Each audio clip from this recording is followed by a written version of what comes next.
Здравствуйте, у микрофона Марокко. Рад представить вашему вниманию весьма показательный матч в рангах за выживших, где мы старались, пытались, страдали, да саппортами выживали. Матч этот проходил на средневысоких рангах, где мы попались против душнилы Бейна с 10-м бейджиком. Вот здесь я выбрал заспауниться, прям в мейне, а он около меня, мои тиммейты по остальным сторонам. И да, если вы вдруг не знали, недавно на Грифоны добавили возможность, как и ранее на Гладиаторах, выбирать место появления, теперь это доступно даже Грифонам. Разумеется, после этой функции большинство матчей начали банально начинаться. Естественно, Бейн пошел за мной, невзирая на то, что я нахожусь довольно-таки в абьюзном месте. Ну и сам по себе тормозитор среди остальных моих тиммейтов, таких как Мерк, Проспектор и Пейнтер, является более уязвимым в погоне, поэтому Бейн решил пойти за мной.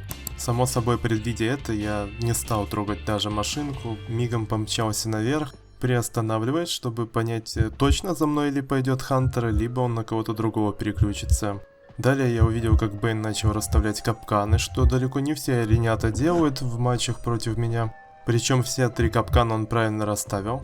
Первый на окно, второй на палету, третий на то окно, через которое я буду перелазить. Играя за Бейна, я осознавал то, что у него все еще есть возможность пульнуть в меня хуком, поэтому я заранее уворачиваюсь и делаю невозможным поймать себя в ближайшие 10 секунд, так уж точно. Спускаясь вниз, я как раз таки увидел тот второй капкан, который он выставил. Сворачиваю сразу же в сторону и иду мимо окна, делая невозможным себя словить в капкан.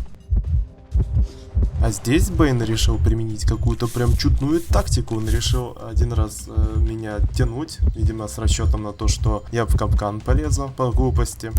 А теперь внимательно. Он, понимая то, что туда я больше не сверну, взял да дождался, пока у него откатится еще один хук, то бишь крюк, и после этого меня ударил, что крайне разумно.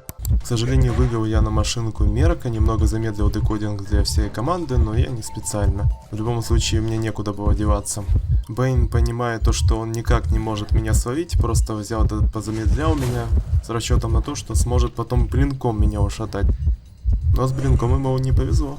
Далее я стараюсь продолжать держать дистанцию от охотника, как раз под откат обилки на ускорение от тормозитора. Но здесь меня постигла фиаско, потому что Бейн все же смог успеть меня поймать. А далее по пингу у меня просто не прожимается орех. Что на самом деле грустно, ведь можно было прожать орех и дальше продолжить ускоряться и увеличить свой кайт как минимум на 10 секунд, однако не вышло.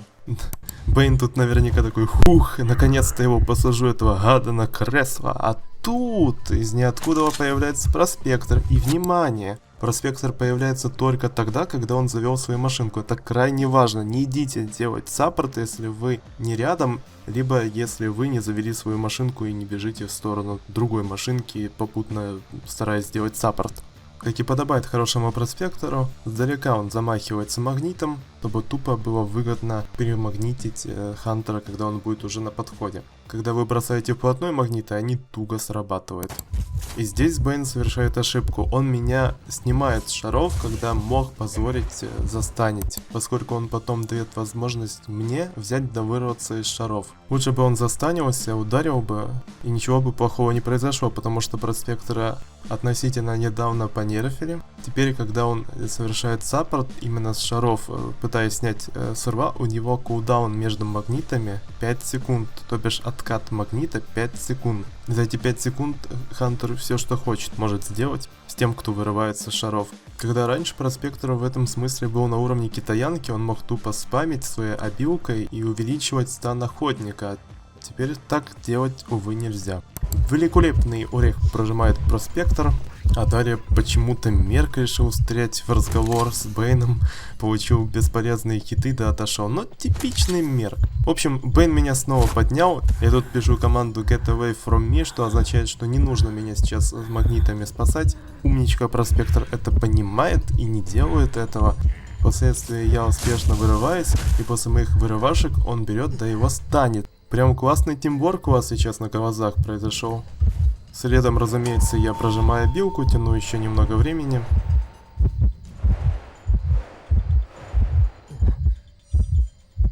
перехожу в довольно-таки проблематичную зону для любого хантера, но не для Бэйна, поскольку с одной стороны палету он выставляет капкан и делает тем самым для меня тупичок. Это я понимаю и сразу стараюсь вывернуть в другую сторону. Благо орехом получается немного оттянуть времени для того, чтобы проспектор хоть как-то смог мне помочь. И да, если вы вдруг не знали, от персонажей тоже может станется охотник. Это работает не только с проспектором, а и с китаянкой вроде как, если мне не изменяет память. Отползает кресло, пока проспектор в целом тянет время для команды, чтобы они успели немного больше завести машинок. В этот раз проспектору не повезло, и пинг Бэйна оказался лучше. Да, в нашей игре пинг это своеобразный скиллоподавитель.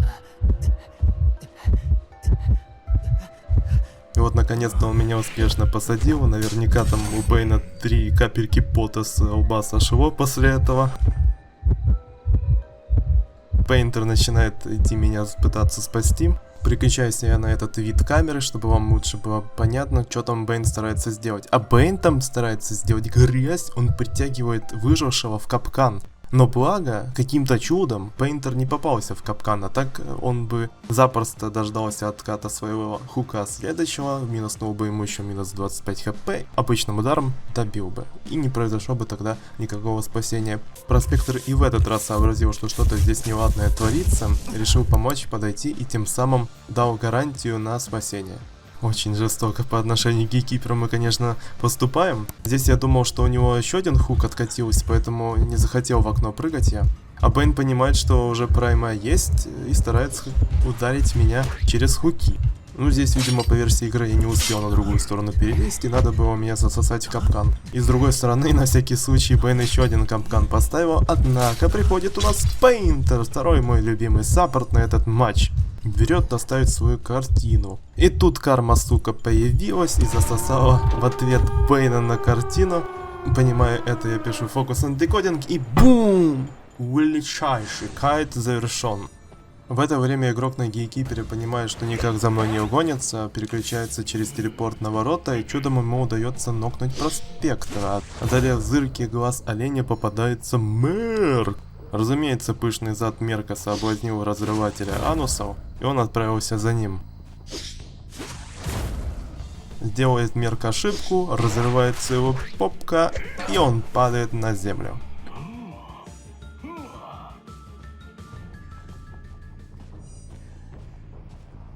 После разгрома палеты, Бэйн очевиднейшим образом отправляется додалбливать зад проспектора. Ориентировочно в это время я подхожу и начинаю отхиливать Мерка. В этот раз хоть и быстро упал проспектор, но нам этого вполне достаточно, чтобы уйти втроем в ворота. Вот так вот играются матчи с хорошими саппортами. Если вам понравилось данное видео, не забудьте прожать лайк, не ленитесь написать душераздирающий комментарий, например, попросите меня продолжить комментировать таким образом видеоролики, которые напрямую я буду стараться брать из рангов, рассказывать вам да показывать, что да как лучше делать в матчах, чтобы вы тоже брали да побеждали. Для новеньких напоминаю, что я помимо этого еще и стример. Стримлю я вот только на Твиче. Переходите по ссылке в описании, там я как раз таки часто стримлю ранги. И вот если брать эту неделю, только одного дня не было трансляций. Поэтому welcome today. Хороших вам ранговых сессий, до скорых встреч.